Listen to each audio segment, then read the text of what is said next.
Аурухананың бір палатасында Қуаныш пен Қызғаныш атты екі құрбы жатты. Қызғаныш төсектен тұра алмайтын, сондықтан күнде Қуаныштан терезеден көріністі айтып беруін өтінетін. Қуаныш күзгі жапырақтарды, жайқалған гүлдерді, асыр салып ойнаған балаларды, қыдырып жүрген жастарды әдемілеп суреттейтін. Ал Қызғаныш іштей күйзеліп, неге ол бәрін көріп рахаттанады, ал бұл мүмкіндік менде жоқ, деп құрбысын күндейтін. Ойы уға толып, жүрегі қатая берді. Бір күні ол Қуаныштың ауыр тыныс алып жатқанын естіді. Құрбысының қиналып жатқанын білсе де, көмекке шақырмады. Біраздан соң Қуаныш көз жұмды.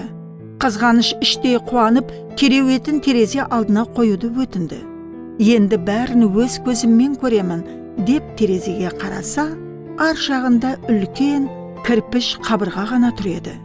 Сөйтсе осы уақыт бойы Қуаныш қабырғаға қарап жатып, қиялымен әсем сурет салып, құрбысына қуаныш сыйлағысы келген екен. Сол сәтте Қызғаныш қатты қателескенін түсінді, бірақ тым кеш еді. Қымбатты оқырман, біреуді қызғанған сәтте осы хикаяны еске ал. Қызғаныш Қуанышты өлтіреді. Сондықтан жүрегіңді улы қызғаныштан сақта.